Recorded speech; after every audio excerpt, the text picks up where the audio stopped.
comics. Because they have no bones. I'm Joe Getcho. And I'm Mike White. And this is the podcast We Like Comics Because They Have No Bones. Find us on social media at Boneless Comics Podcast or on X at Boneless Comics 1. That's right, we have fangs because we're vampires today. But we are also a clean comic book podcast where we chat about comics from Marvel, DC, IDW, Dark Horse today, Image, and more. Find extra content on bonelesscomicspodcast.com and look for our after shows and bonus content on our YouTube channel at Boneless Comics Podcast. And also, don't forget to hit subscribe and the notification bell for updates. And speaking of bonus content, check out my quick 7-minute review of Berserker Bloodlines on our YouTube channel, which covers the two double-sized one-shots Berserker Poetry of Madness and Berserker Fallen Empire, published by Boom Studios. So if you enjoyed our episode on that series last year, it's just kind of a follow-up to that. My artwork for today's episode of the podcast is Buffy Summers with a banana-iced spike behind her. And I originally thought that our banana mascot would just be a generic vampire, but I quickly realized all I had to do to make it Spike was, like, pop his collar up and give him, like, a red undershirt. So that's what I did, and now it's Spike. Nice. All right. Well, yes, so today, if you haven't figured it out, we're going to be talking about something vampire-related, which would be Buffy the Vampire Slayer. So I guess we shouldn't be vampires because then we get slayed. We should be slayers. We might be the kind that she falls in love with or something. There we go. That's it. Then All we right. don't have to die. Well, that's a different show. So on this show, we're going to be reviewing the comic book Buffy the Vampire Slayer, The Long Way Home, which collects Season 8, number 1 through 5, which was published by Dark Horse Comics in 2010, written by Joss Whedon with pencils by Georges Jeanty. I'm not sure if maybe that's supposed to have a French pronunciation, and I did the research on the artist, and I still don't know. So I found a YouTube video of him being announced at either Comic-Con or something where he was going to speak, and they called him Georges, but you know, sometimes it's like George. Yeah, I thought it would be Georges. But I don't think he's French. He's from like California or something. Yeah, something like that. Yeah. So to get into the story itself, the characters today, the series is named for the main character, Buffy Summers. Buffy is the Slayer, the chosen one gifted with the strength and skills to fight vampires and other demons.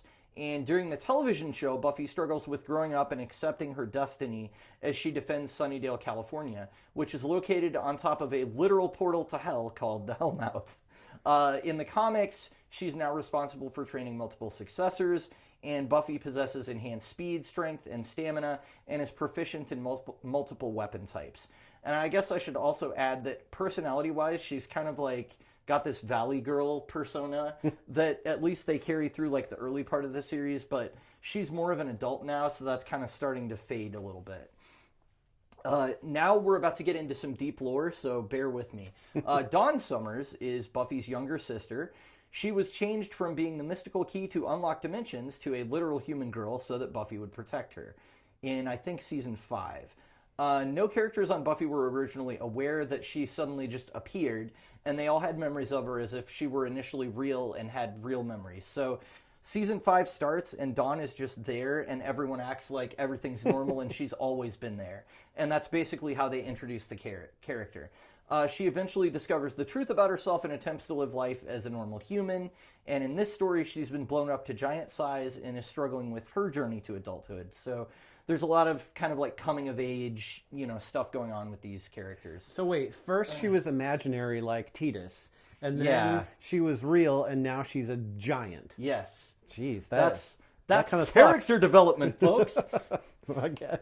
Yeah, it's so weird because it's one of those in that season where like you get introduced to her, and it's Michelle Trachtenberg, who's been in, I don't know, a lot of stuff since, but I'm like, oh, that's somebody that's kind of a name. Who is she playing? And then Buffy's like, oh, my little sister. And I'm like, what? Huh?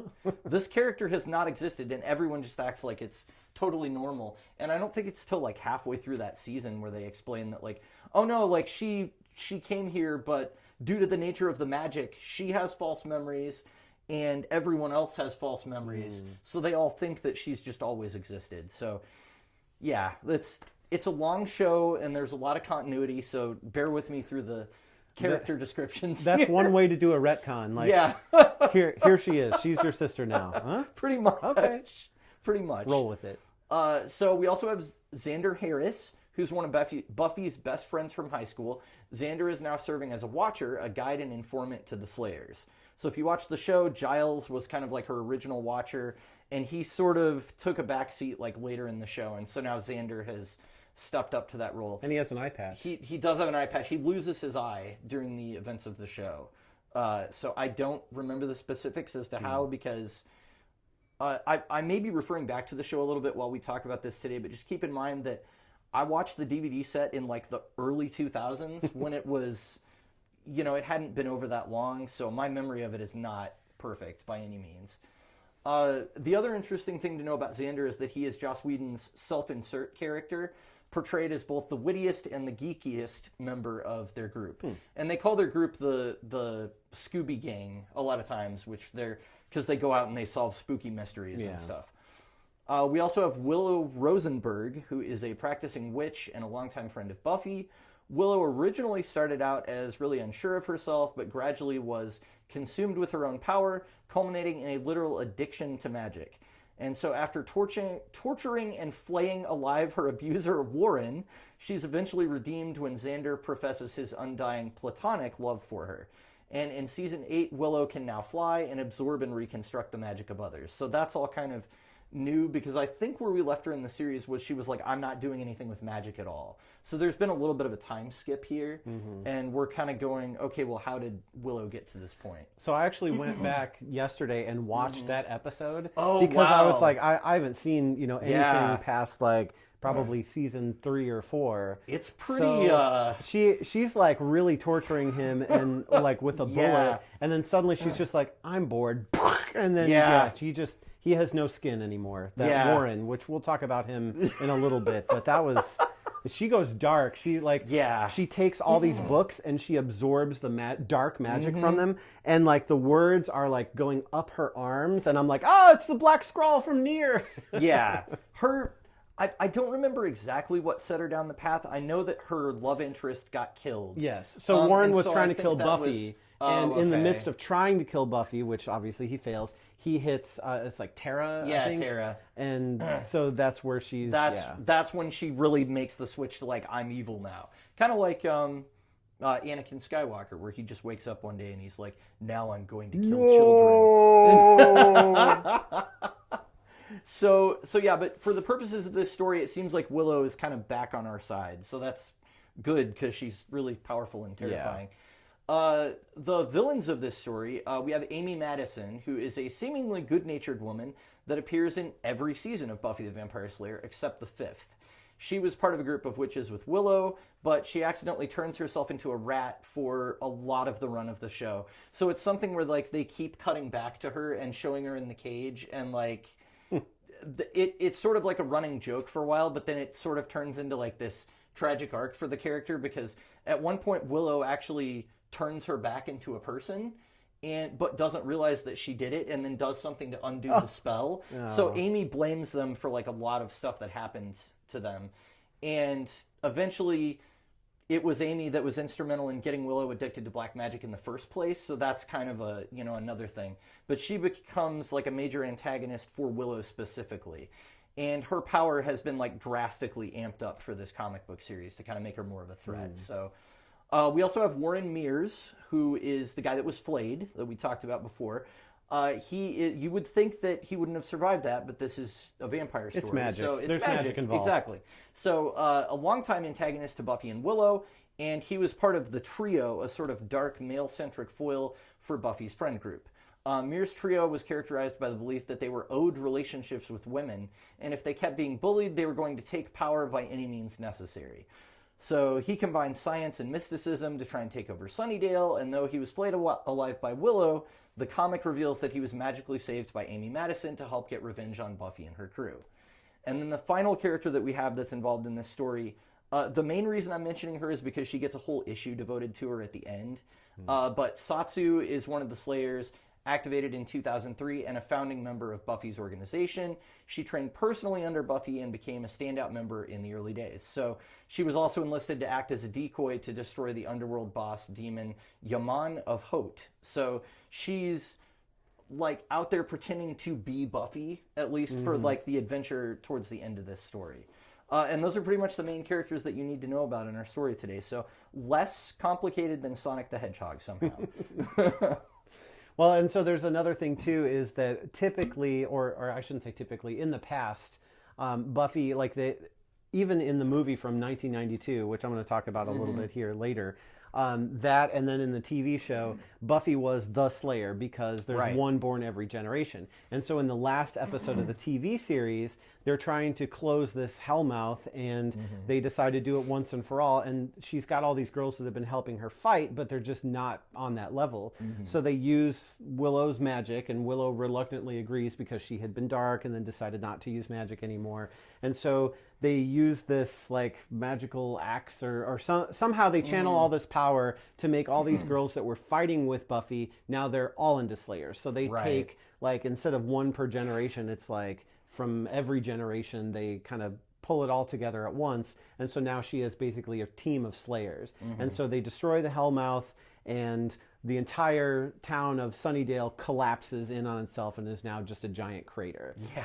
So this kind of picks up, I guess, pretty well a little bit after that. It feels like it's just a couple months later after the end of the show. Yeah. So Buffy Summers is leading an army of Slayers. She's kicking butt on a global scale now because she's got a team of like really, powerful women. So in our story today, she and her squad infiltrate a castle where they find a mysterious symbol tattooed on several of the victims. Meanwhile, there's a military guy, General Vole, and he has this government-backed organization, and they discover Amy Madison and Warren Mears underneath the crater that was once Sunnydale, so they survived. Vole views the Slayers as a terrorist threat, so he partners with Amy and Warren to take down Buffy and her team. So basically, hey, we all don't like Buffy, why don't we all team up and take her down. So we find out later that Vole also has this same mysterious symbol that's tattooed on his chest as the victims in the opening mission. So there's a bit of mystery surrounding that throughout the story. So Amy shows up at the Slayer's compound. She casts a spell on Buffy, which sends her into a deep sleep and causes her to experience these nightmarish visions. So then Amy's attacking the compound. She brings in a horde of undead, but Willow shows up, who's no longer evil, and she arrives in time to save the day with her magic, basically. And both she and Amy reveal that in order to wake Buffy from her enchanted sleep, she has to be kissed by her true love or somebody who truly loves her. It doesn't have to be like they're in a relationship or whatever. So they're trying to figure out what to do, and so they just go, all right, everybody close your eyes, and the person who truly loves her will go kiss her, and we won't look, so that way that person can remain anonymous. Yeah. And that's what happens, and we don't find out who did it, at least not in these issues. No. So once Buffy's awake, she and Willow catch up a little bit because they had been apart for a while. Willow's sucked into a trap set by Amy when she attempts to trace the source of Amy's magic. And then they find Amy's not-so-dead boyfriend, Warren Mears, who begins experimenting on Willow. So he's like keeping her eye open, and he's got like a scalpel, and he's doing who knows what to her. We don't actually see what he does, but he kind of is like, oh, are you bored now? Because of what she said in the episode when she ripped all his skin off. So, and he's still like, he's just a muscle dude. Yeah. So, yeah, he has no skin. Yeah. I think General Vole mentions at one point, he's like, if that girl fails, are we supposed to throw her disgusting boyfriend in there? And the other guy's like, it's her boyfriend? Ew. And he's like, don't think about it. And yeah. So Buffy takes one member of her team to infiltrate the base to rescue Willow. They manage to pretty well wreck the base and take out all the military people. Warren and Amy escape just as they free Willow from her confines. Supposedly, there's a line about Willow getting a lobotomy, and Willow's like kind of talking to some other, I don't know, entities while she's out. Yeah. And they almost look like different elements or something. Yeah, I was unclear on what that was. Yeah. But there's a conversation they have about like Willow getting lobotomized and your body is about to give out or something. But then when Warren and Amy disappear and Buffy finds Willow and breaks out her confines to wake her up, Willow's like, hey, you saved me, yay! And she's totally fine. Right. Totally fine. according to this story. So Yeah. it kind of wraps up, that story arc neatly, but we also have the stage set for the future with this mysterious symbol and the potential dangers from whatever happened to Willow. Right. And there's one issue at the end, like Mike mentioned earlier, about a particular character who's like in an undercover mission to, hey, you're Buffy, but you're down under the crater, so that way everybody thinks that that's where you are and they're not looking for you somewhere else. And so she has like kind of her own like little mini story that goes on at the end there. So, and that's pretty much the story for today. So check out this short clip and then we'll be right back. We'll be right back. You are the Slayer. Into each generation, a Slayer is born. One girl in all the world, a chosen one born with a strength. Strength and skill to hunt the vampires, to stop the spread of their evil blah, blah, blah. I've heard it, okay? Did you really think you could best me here when you couldn't below? You have fruit punch mouth. What? So I guess the easiest place to start off with the discussion is how familiar were you with Buffy prior to this comic? So earlier I mentioned a 1992 movie that was written by Joss Whedon that it was received well, but Joss Whedon was like, oh, this isn't exactly, doesn't quite hit the mark for me as to what I think Buffy should be. And that's why he made the TV show. So I had seen the movie at least once, if not, a couple times before I actually watched the TV show. And they're very different. Like the movie's from 92, so it's very, late 80s, early 90s. It's got the same kind of wit and humor. It's not quite as like heavy on the drama as the TV show kind of gets into, and it gets very gritty and very dark in the TV show, and like they really milk a lot of the scenes for the drama. Like even the part where Warren gets flayed in the TV show, it was just like, just flay him already. Like just end it. Yeah, and she's just like she's sticking slowly, a bullet into him, and then she's like describing the scene over and over again. And you killed my girlfriend. You tried to kill my best friend. And can you believe? And blah blah blah, and on and on and on. I'm like, just get it over with, that kind of thing. So anyway, but to her answer your monologue question, was part of the torture. It was for the audience too.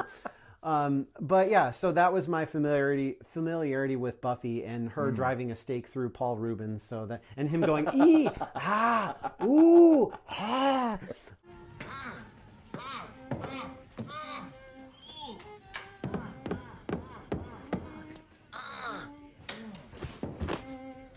Just hilarious. So I really like the movie a lot. It has a special place in my non-vampire heart. So. But what about you? Did you see the TV show first? So or? I've oddly enough never seen the movie. It's somebody that's kind of like somewhat of a name, I think, that played her. I can't remember who it was, but it was somebody that was Christy Swanson. Yeah, Christy Swanson. So there you go. Christy Swanson was the original Buffy, and then obviously Sarah Michelle Gellar played her for the TV series. I really wasn't that into the show, and mainly because it was on the WB when I was growing up, and I didn't really watch a lot of stuff on the WB if it wasn't animation. So I was watching Batman Superman Adventures while that was probably on, but Amy was really into it, and she eventually bought the DVD set, and then when she went through the show, I actually went over to her house like once every couple weeks, and we went through the whole show together. So that's the reason that I've seen all of it. So I watched it like after the fact. But again, it's still been like years and years and years. I mean, the most recently I've seen a Buffy episode might be like 2007 or something like that. So it's been a really long time. So I'm aware of all the continuity, and I actually did start Angel as well, which from what I saw of it, I actually liked it a lot better than the Buffy show. Maybe it's because there's a male protagonist and I could identify with him a little bit more. I don't know, but their like vibe of their show was a little bit, I don't know. It kind of seemed to work for them a little bit better. So the actress that plays Hawkeye's wife in the Avengers movies and on the Hawkeye show, she was one of the regulars on Angel as well. So she was part of their Scooby Gang on that show. So I can't remember who it was that she played, but it makes sense that like Joss Whedon then cast her in Age of Ultron, and then they've kind of just been using that actress since for the Avengers stuff. But yeah, so I had a pretty good history with with the series, but I still, when I picked up the comic, had to be like, whoa, because they just throw you in. And there's no recap. There's no, like, last time on Buffy the Vampire Slayer. It's just like, and I started to go, oh, yeah, I remember the last season. It got weird, and they brought in, like, Felicia Day and some other people that were going to be potential Slayers, but they kind of were just, like, hanging around and saying bad dialogue. And I don't know. I mean, if you've seen CW shows, the WB became the CW. It's that kind of, like, teen drama vibe that the show carries throughout, except that Joss Whedon, for some reason, likes to really, really torture his characters. So they go through just some absolutely awful stuff. And it kind of lost some of the fun for me, like, by the end of it, where it was just like, it's just all, like, pain and darkness now. And the first 2 or 3 seasons were more like, they were dealing with sort of scary stuff and doing horror things, but they still kind of had, like, that fun, witty repartee, and, like, they were a little bit, I mean, Armin Shimmerman was their principal for 1 season, and, like, which I guess he was doing that while he was doing Deep Space Nine. So I don't know, like, it kind of had some fun, but really season 4 on, it felt to me like, imagine the worst thing that can happen to this character. That's what happens to them. Like, Xander gets engaged to this woman that used to be a demon or something, and then of course she dies. And so they can't get married, and, you know, Willow's girlfriend gets murdered, and then Willow goes dark, and she starts killing people, and it's just like, Buffy's mom dies. Like, there's an episode that just starts where her mom is just, like, dead all of a sudden, and she's just gone for the rest of the series, and I'm like, oh my gosh.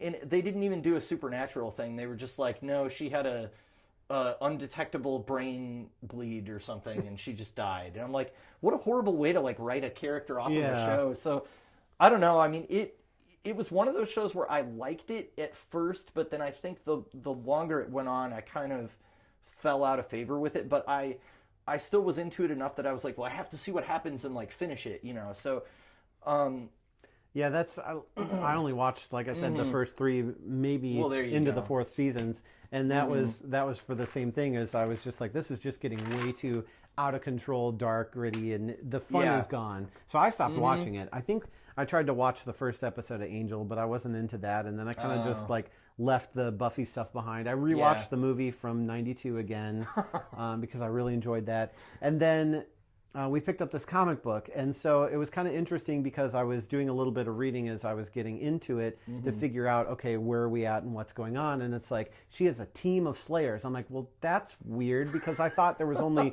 1 Slayer per generation. Right. So I got into it not knowing, you know, I went back and I watched those 2 episodes that I mentioned earlier about Warren getting flayed, and then the last episode of the season, or the series, because the other thing is Sunnydale's a big crater, and I'm like, well, when did that happen? Like, there were definitely things I was missing, and then there's one panel at the end where there's Warren is revealed, well, not in the flesh, but in the muscle, because he has no skin. And it's like this big reveal where it's like, okay, here's this big dangerous guy that you should know about, and I'm looking at the panel going, who the heck is that? And there were a couple of those where they show somebody and they're like, hey, it's this person. And I'm like, who? Next page. So a lot of that was lost on me, but it wasn't to the detriment of the story. Like, I'd at least had enough familiarity with Buffy just after 3 seasons of the show to figure out what was going in the comics. So I appreciated it, you know, for that of I still could follow what was happening, and I didn't know what was going on with the little symbol on the chest, which I guess is called Twilight, some secret organization. I don't think we're supposed to know. That feels like the runner that they're going to carry throughout the series. So, but it didn't ruin it. It didn't take away from it. It was just certain things that they're like, hey, and I'm like, huh? Big reveal. Yeah. So, but it wasn't a big deal. The character that I didn't know was Andrew, who is... He's sort of got some of the Slayers, like, under his tutelage, and they introduce him with a long monologue about Lando Calrissian's outfit. Yeah. And I guess he was also part of the trio. I really don't remember him from the show, but I guess he came over to the side of the Angels, and now he's helping them. I don't know.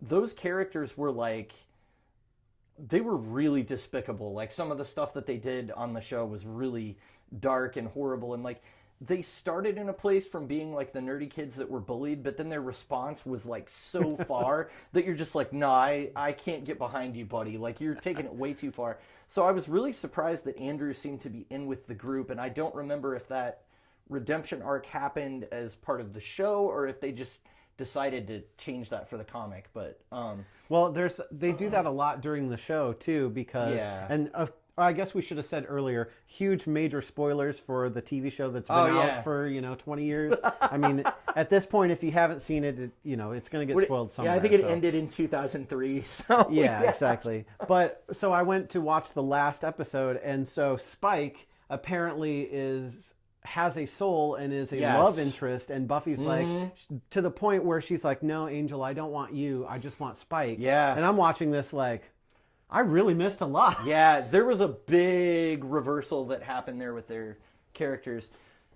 Well, and so they seem to do that with a lot of characters. So it's like, oh, this person was evil, but now they're on our team. Oh, this person was on our team, but now they're evil, and And then I'm looking at Giles like, oh yeah, he was the guy in that Doctor Who episode where the principal and the teachers were all like gargoyles or bats or something, and they're like flipping around. And Giles is, well, not Giles, but the actor is just like, who are you to come in here and I'm like, is he gonna go evil too?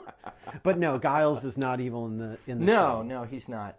I couldn't remember where they left his character because I don't recall him being there for the last several seasons, but he does show up in the comic book. He was in the last episode. Oh, was he in the last episode? Okay, I couldn't remember. Again, it's been so long since I've seen it, but I didn't really...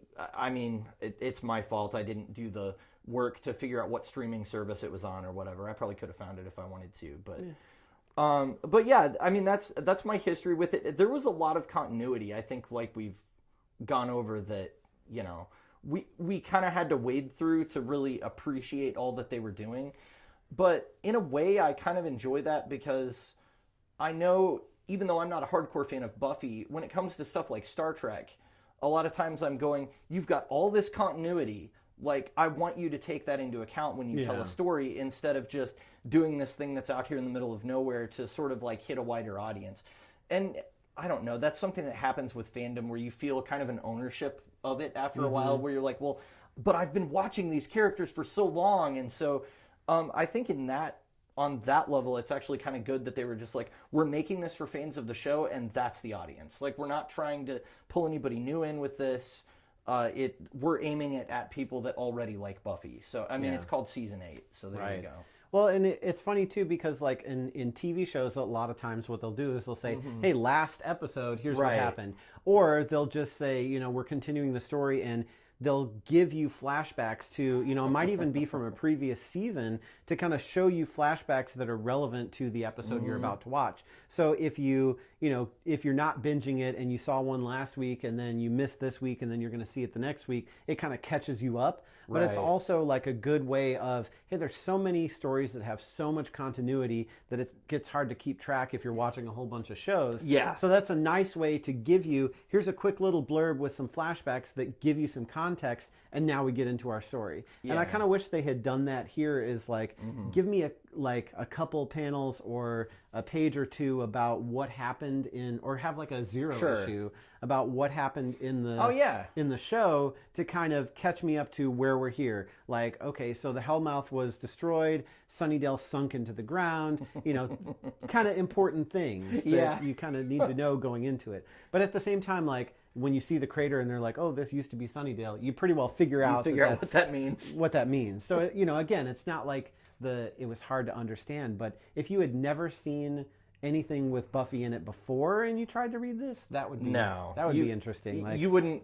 I don't think you would get a lot of enjoyment out of it. Like, there are girls killing monsters. Okay, this is a weird book. Right.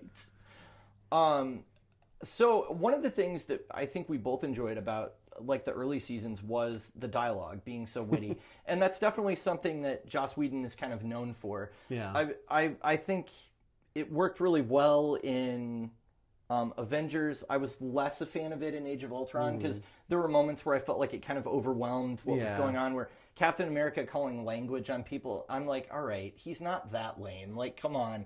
Would he really be like, language, everybody? Yeah. I'm a good, upstanding citizen. But yeah, it was but that's funny kind the of first time as like a joke, Yeah. but then after a while it's like, okay. It's like, all right, come on.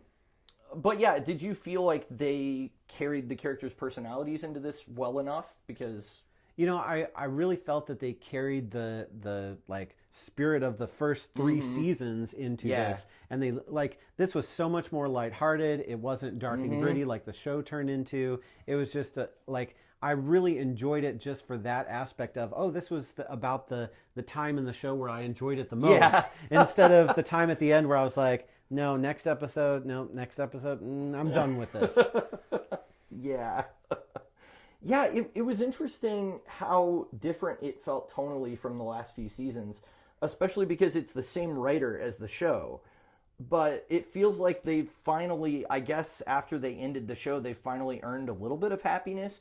I mean, we do have basically supervillains coming after them, trying to kill them, but that's a lot more lighthearted than, seeing one of our main characters go through addiction and like go so dark that she starts murdering people and torturing them and all that stuff. I mean, and dealing with like the loss of a parent and all that really heavy stuff. It felt like they kind of had the gang back together and they were just doing what they were good at in this one. And that was like a lot of the joy of it, honestly. It was just... Yeah, and it's cool too because this comic is obviously a lot more recent than the TV show, but you still get those like kind of 90s, dialogue. So like I wrote a couple down of there's a monster that's like, this one looks tasty, and Buffy like dodge rolls out of the way and she goes, thanks, I work out. Or Xander, like he's looking at the symbol that they're trying to figure out what that is. It's like a line with a moon or a sun or something, and then like a little loop or whatever. And they're like, it's kind of like a frown, but like a reverse frown. Oh, and, well, it's more like a guy with a monocle frowning because it's got like that single. So they go on about guessing what that is, and you have like these normal scientist people saying, once he got over his girly screaming fit, we figured out that blah blah blah. It's like, normal people in a in a military installation, and a scientist don't usually speak that way in shows that we see, but anybody can say anything witty and goofy at any time in something that Joss Whedon writes. So it was a lot of fun. I do enjoy that it has his kind of writer's voice on it in that way, because that definitely makes it feel of that world more. And Xander was the one that really stood out to me as most feeling like every time he talked, I was like, oh yeah, I can see that actor delivering those lines and everything. And it seemed very kind of in character. Even down to the one thing that they did on the show that was really goofy, and I mean, Batman Beyond did it too. They would occasionally try and invent teen slang to be cool. And so, like shui. And there's one point where instead of asking somebody to explain, Buffy goes, splainy. Splainy, yeah, that's right. And I'm just like, are they still doing that thing where they're trying to like make this a thing? And so it's a little bit cheesy, but it kind of reminded me of the... It was so weird in the last episode, though, because like Angel comes back and Nathan Fillion is there, and there's all this weird stuff, and it's like, what is even going on? And then Angel's like, oh, blah, blah, blah. And then Buffy looks at him and goes, splainy. And I'm like, splainy? What? It was just so out of place and weird. I'm like, you guys are just like ad-libbing or making stuff up now. It was so out of place. Splainy. I'm like, what? Yeah, it's pretty funny. But her voice was definitely in there as well. I mean, she sounded like the character in the way the dialogue was written. So they have really changed everybody's role around a little bit, and maybe that's why this feels fresh. But we've got Xander is now basically a tactical commander, which I don't know what makes him qualified to do that. He used to work in construction, but yeah, he has no magic, so I guess that's it. He's kind of I hate to say this because I love Krillin, but he's kind of the Krillin of Buffy, where it's like we have to keep finding a way to justify him being there because we want him along for the ride, but there's not really a lot he can do. So he's there, and he's just... A lot of times, especially later in the show, I would be like, Xander is just gonna get killed. Like, they need to send him home, and they all go do stuff without him, because, like, he's just the dude in distress, basically. Like, that's what he's gonna be. Except that Krillin is capable. He's just not on the same level. Right. Whereas Xander, it's like, what is he capable of? He's jokes? He's gonna witty repartee. build them into a house they can't escape. I don't know. But anyway, he's a tactical commander. Willow is back as a witch and is seemingly not evil, which that actually really surprised me because my memory of her moment of like torturing and killing Warren is really strong. Like that's like burned into my mind because I'm just like, that was shocking at the time. And I didn't remember her having much of a... She was kind of like around after that, but I didn't really remember if they redeemed her or not. Yeah, she's like staying away from magic because in the last episode, because those are the only two I watched, so I can't tell you what happens in between. Sure. But the episode I watched where she goes dark, and then the episode I watched at the end, she was there and she was kind of like, I don't do magic anymore. I'm trying to stay away from it. You know what happened last time when I went berserk, and they're like, well, no, this will be good. We really need you for this, and they kind of convince her to use magic again. So, and it seems like now, like she shows up and she's flying, and she shows up at kind she's of like a moment. Scarlet Witch now, basically. Yeah, basically, yeah. Like she's, even down to how Scarlet Witch's powers work in the end of the WandaVision show, where she's like absorbing somebody else's magic off of them and stuff like that. That's kind of what she's doing with Amy, because Amy's trying to like attack her with all this stuff, and Willow is just absorbing and like reconstructing the magic to power herself up. So that was, sorry to interrupt, but no, you're fine. That was cool in the episode where Warren gets flayed. Was that he has all these weird kind of like sciencey magic things that he throws at her, and the way that she like fights them off and is just like powers through them. There's this one that like envelops her in like a bubble or something, and so her eyes turn red and she like burns out of it. And the graphics are, you know, not so great. They probably weren't great for even when it came out standards.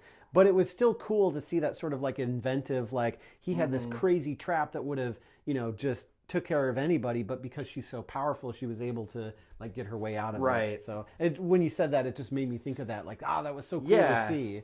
Yeah, it's always nice in shows with magical characters when they do really creative stuff with them.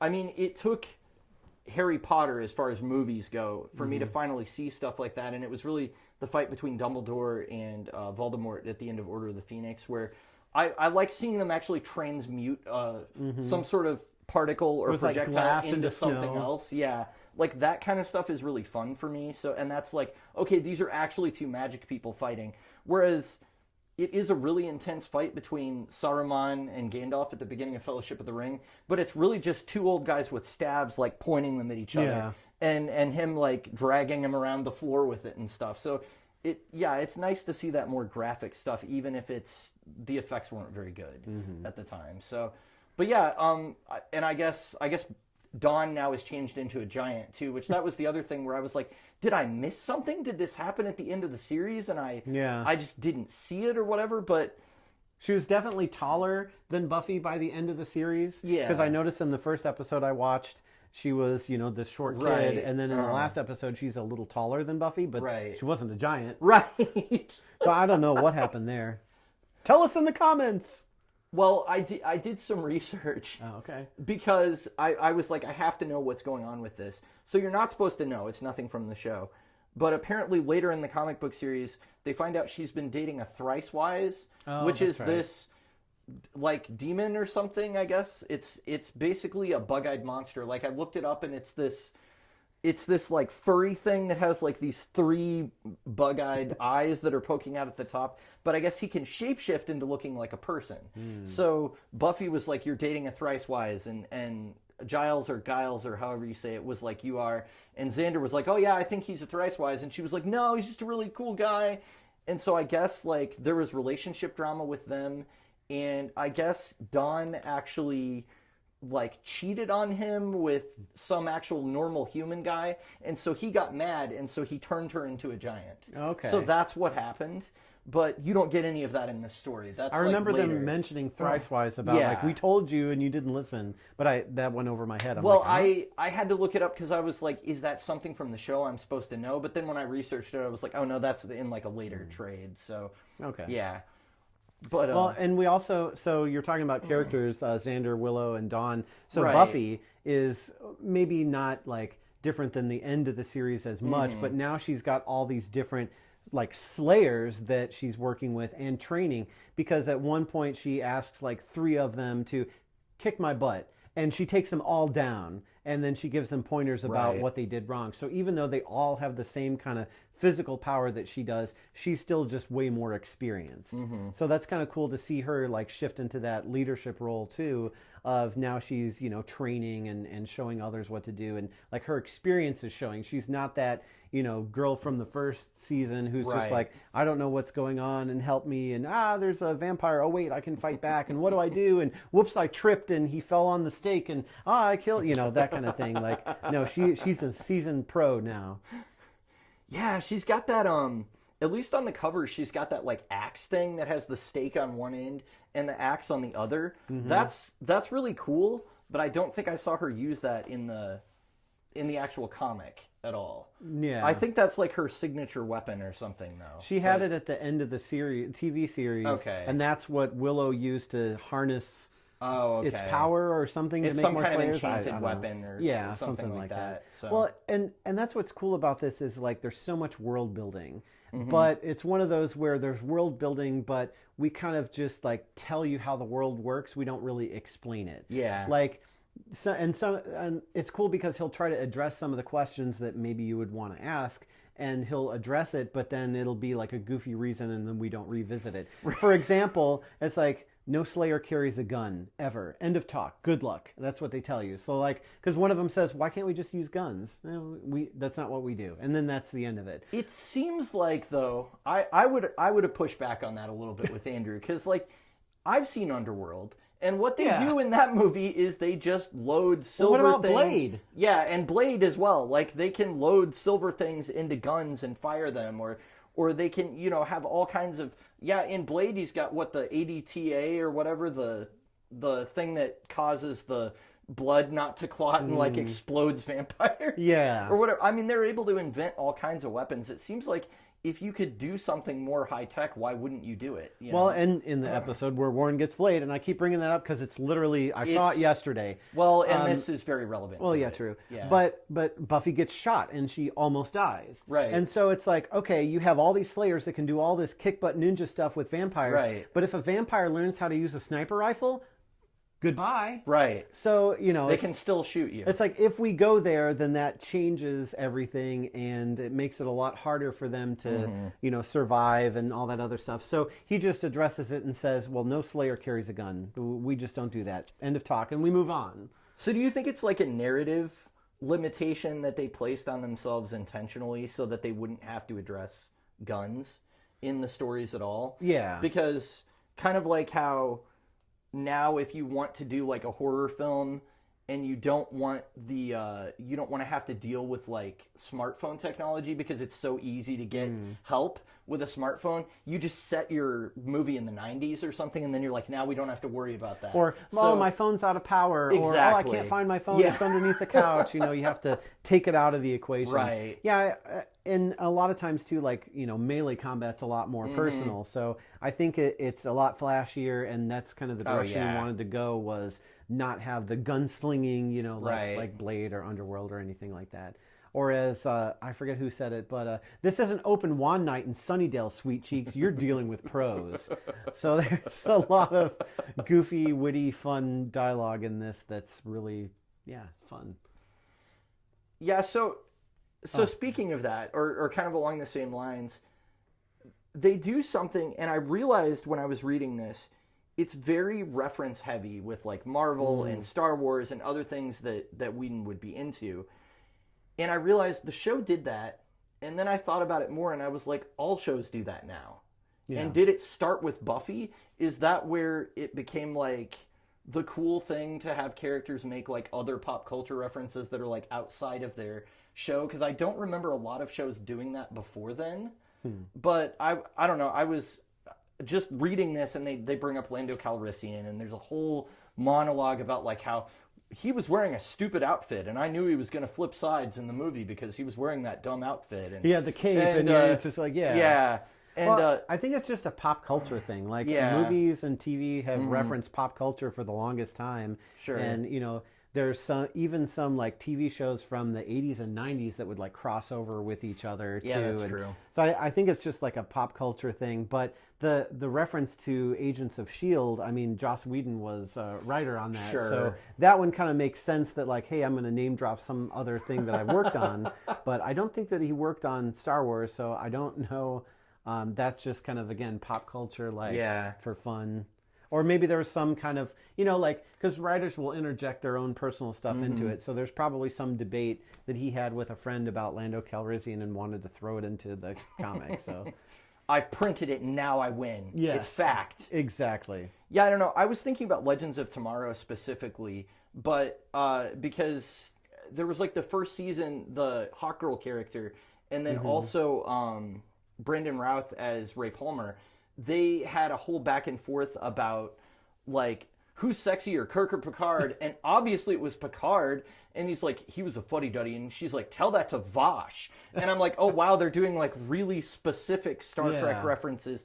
And I think I just notice it more in like modern media than I used to back in the day.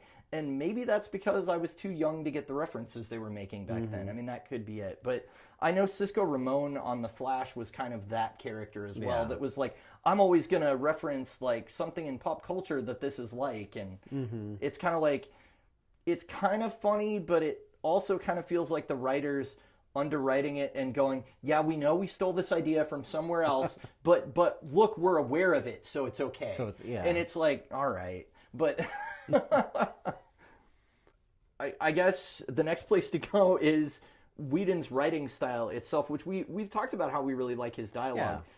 The other side of him, and the side that I feel like I've kind of aged out of a little bit as I've gotten older, is that he tends to like to write kind of racy stuff into his stories. So before I comment on it, did you feel like any of the moments like this, like Buffy has a dream that Spike and Angel are both there, and that's all we need to say about that? Did you feel like that was justified by the story, or like it was kind of like tacked on? So, I mean, it definitely didn't. It's almost both. Like I feel like that this is really for shock value. It's like in a horror movie where somebody's looking and they're like, where's the killer or the ghost or whatever, and then something falls or a door closes that's not related and it makes you jump. It's like a jump scare. So a lot of the stuff that he does, because it's like, it's in your face, it's either, it's not necessarily obscene, but it's definitely like, whoa, this is like, this is a little bit risque. Yeah, exactly. But it's that one moment and then it's over. And it's funny because, like, in the panel after that, the look of embarrassment that's drawn on Buffy's face, it kind of looks like Knuckles in the Sonic comic that we reviewed in February, where her face is just like, like, I can't believe you just saw that. You saw nothing, The one panel of, like, bad art in that Sonic story, but we keep referencing it. That's the same one in this, but different artist. But yeah, like, overall, this was pretty lighthearted, and I think those were just really for like that shock value. And we don't have those like heavy themes and the dark and gritty that we have in the TV show. But there were a couple other things too that like they're talking about sex and who's sleeping with who, and there's some conversations like that. But in a comic, it's almost easier to fast forward through that stuff than it is when you're watching a show or a movie.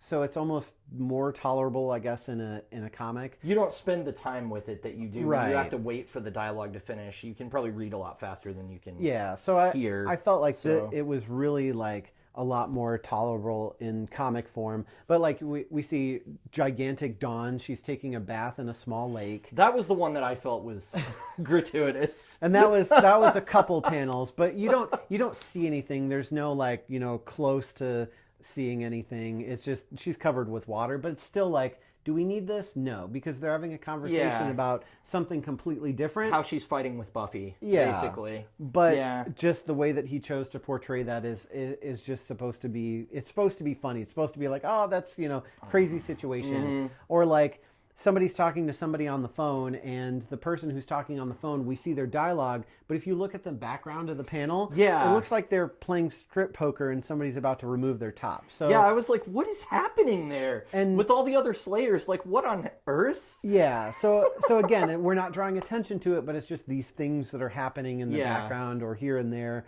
just to be like, I think it's just like the funny dialogue where it's like you say something goofy, you show something goofy, and it's a fun ride. Yeah, it didn't. The one with Dawn bothered me only because my memory of her is as a much younger character, and so I just felt like this feels a little ick whenever we got to that point. Yeah. I was just like, I don't know about this.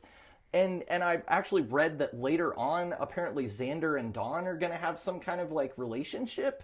And I'm like, that seems like there's a really big age gap there. And so like, that seems like kind of like how Bruce Timm always wants to pair up Batman and Batgirl in like his latest animated stuff. Whenever he comes out with a new animated movie, it's always like, and Batman and Batgirl are together. And I'm like, why?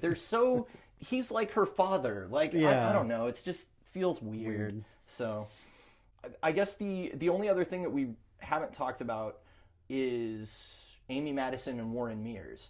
And so this is kind of the classic comic book supervillain team up, or at least that's kind of what it felt like to me, where I was like, oh, it's Dr. Doom and the Mole Man, and they're getting together to destroy the Fantastic Four, or, you know, the Sinister Six or whatever. And I kind of was thinking while I was reading it, like, I wonder why they didn't even go even deeper and like pull more of the villains from the series and just be like, we have a whole supervillain team or something. Well, it was only 4. Well, it was 5 issues, but really only 4. That's true. With the extra story, so I guess that's true. They're probably can continue doing that in the series. So, but yeah, we got enough of it to say like, okay, well, she saved him using her magic, and basically everybody who hates Buffy can just join a fan club and team up at any time. So and it really seems like the government will bankroll it. Yeah, exactly. Yeah. Well, and whatever this Twilight thing is, they're involved in there too. So it's and the thing is too is like Buffy and her Slayers have got a lot of like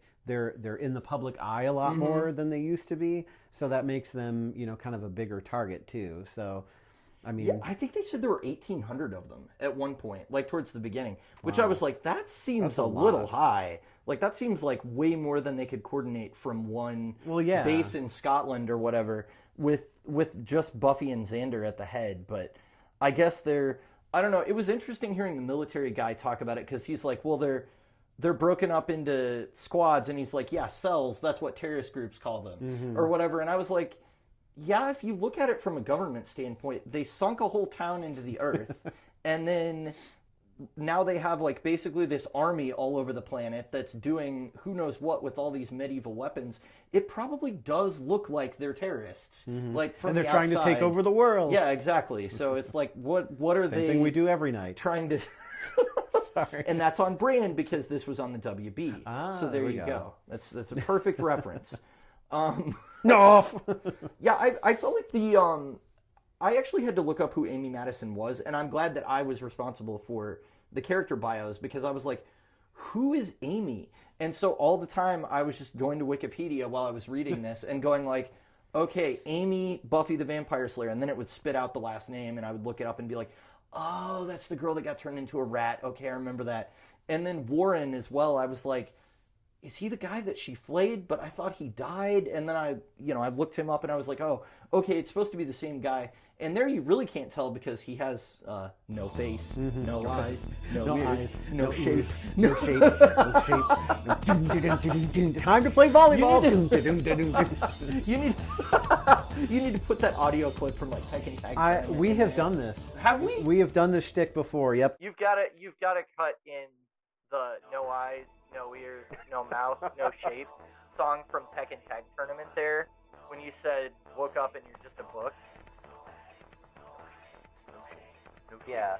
All right. So we're repeating ourselves now. We've been on the air for so long. What happens on the air? On the air. Well, we're on the internet. We're on the and the internet seems to just pass through the air. So exactly. There you go. See, it's Wi-Fi. Wireless. Exactly. Yeah, I didn't think the to sort of like lurch us back towards the topic.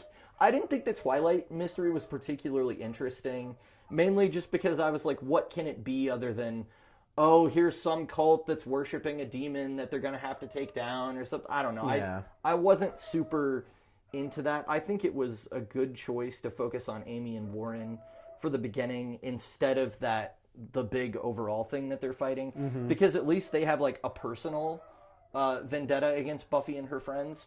So that felt a little bit more justified, like they had a reason to be there. Yeah. Whereas the Twilight Society doesn't really, I don't know, it feels like one of those things that they do in a television season where it's like, here's the big mystery, but then every episode they just kick the can down the street and they tell you nothing more until finally you get to the episode where they're like, oh, here, now we're going to explain what it's all been about. Yeah. And I don't know if I think it's honestly Star Trek Picard that did that too many times with me, where I was just like, I'm so sick of this style of storytelling where, like, the first season it was like, well, what's going on with the Romulans and the Borg, and ooh, we don't know, and what's going on with the synth planet, and they just kept like dragging that out. And then you know, the third season it was like, ooh, what's going on with Jack Crusher? He's got something in his mind and it's a red door. And I'm just like, whatever it turns out to be will not be as exciting as what they're building it up to be. It's There's the like changelings. no way. It's the changelings. Just kidding. It was the Borg the whole time.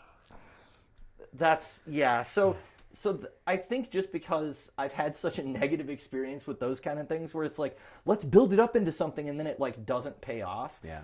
They started doing that stuff and I'm just like, I just don't care about this Twilight thing. I just don't. As long, So- hopefully it's not. Well, maybe it's Twilight, like the series or whatever, and they're gonna go kill those vampires. Well, that would be fine. There's plenty of memes about sparkly vampires getting impaled. So By either Blade or Buffy. They Yeah, seem to exactly. be the ones that take them down. all right, well, anything I guess else to talk about before we move into final thoughts? I mean, did you have anything to say about the last issue that was kind of the one shot? I mean, there wasn't really much to it. That really felt like the latter half of the series, like Yeah. the last couple seasons of the show, where it was like, this was very depressing and dark and just didn't have a happy ending. And I'm like, you just felt like you had to throw a story, like, hey, here's our main story and everything's going, you know, it's not Sure. like perfect, but like, hey, we got everybody back. Something weird is going on, maybe with Willow. We'll find out later, and blah, blah, blah. By the way, here's this really dark, depressing story about a girl who is pretending to be Buffy, and she ends up getting killed, and nobody will remember her, and she's forgotten, and blah, blah, blah. Yeah, it was... Like, wow, okay, what It's a like, great way to end it. Great. Well, and that was all kind of extrapolated just from like one line of dialogue at the beginning where Buffy's like, there are 3 of me now. And I was like, whoa, alternate realities? And then she's like, no, there's decoys out there or something. And I was like, oh, Yeah. okay. So, Yeah. it was kind of a nothing story. I don't know. There wasn't a whole lot to it. Maybe that's a character that they're going to resurrect and bring back and do something with later. I almost hope so, given that otherwise it doesn't really justify spending the page time Right. on her. I ran out of story for the first 5 issues, so let's throw this in here. We need more to fill up a trade. Yeah. Yeah. Well, they could have filled it with backstory on what happened during the show, but, That's you know. very there you go. true. It's But very let's true. talk about that here after this short break. All right. We like Comics. because they have no home. All right. Well, I don't remember who went first last time, but I pretty much know what I'm gonna rate it. Well, so then you should go.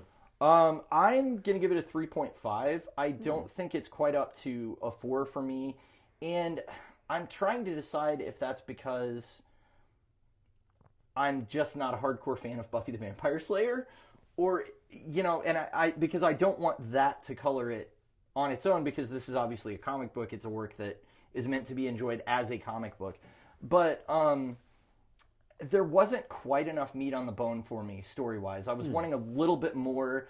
That said, I was going to give it a 3, and I gave it the extra 0.5 because you reminded me that all the fun of the first 3 seasons was back.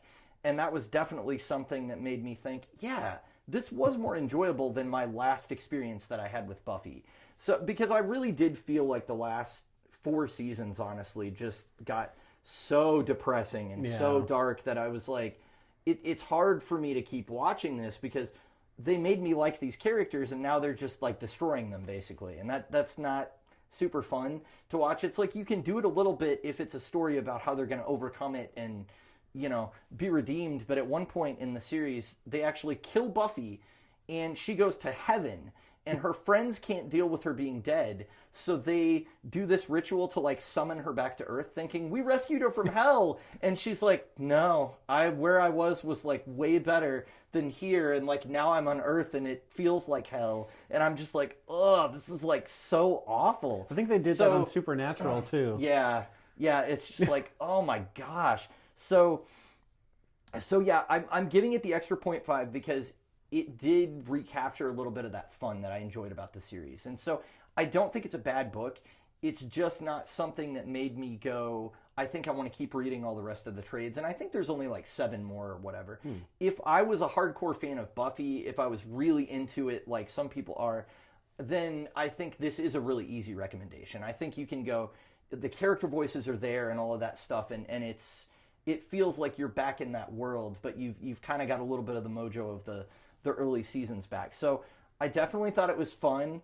I'm definitely glad that I read it. I just don't know that it's something that I necessarily was intrigued enough to keep going with. And again, and I talked about this at the end of the episode, part of that is probably my fatigue with the overarching, what is the mysterious threat thing? Like, just give us something to go on, a reason to care about the Twilight or whatever, because if I was going to keep reading it, it would be because I enjoy the characters, not because I care about whatever that mystery is. So... and I had a couple minor gripes with the art as well. There were times where it was hard for me to tell who was who until they actually said their name.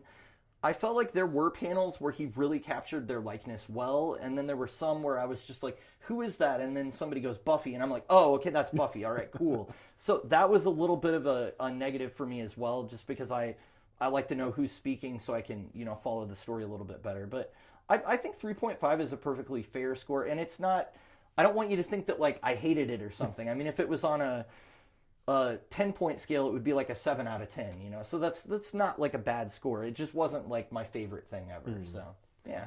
Yeah, so I think this one, for me, is, I kind of wish I could give it a little bit over a 4. Oh, interesting. But not too far over a 4, because I know there's been a lot of 4s I've had out there that I liked quite a bit. Yeah. And I really enjoyed this. It's not something that I'm just like, this is a real page turner and I've got to, get them all and collect them all and read them all. But, and I'm only going to rate the first 4 issues, I feel like I need to say. I'm not going to include that last issue because it's just so different that I just want to focus on the first 4. But, and I don't want to tank points for that one. But like, I really enjoyed it. I really enjoyed the more lighthearted feel. I felt like the best of Joss Whedon was really in this comic of its, we had some crazy things for shock value, sure.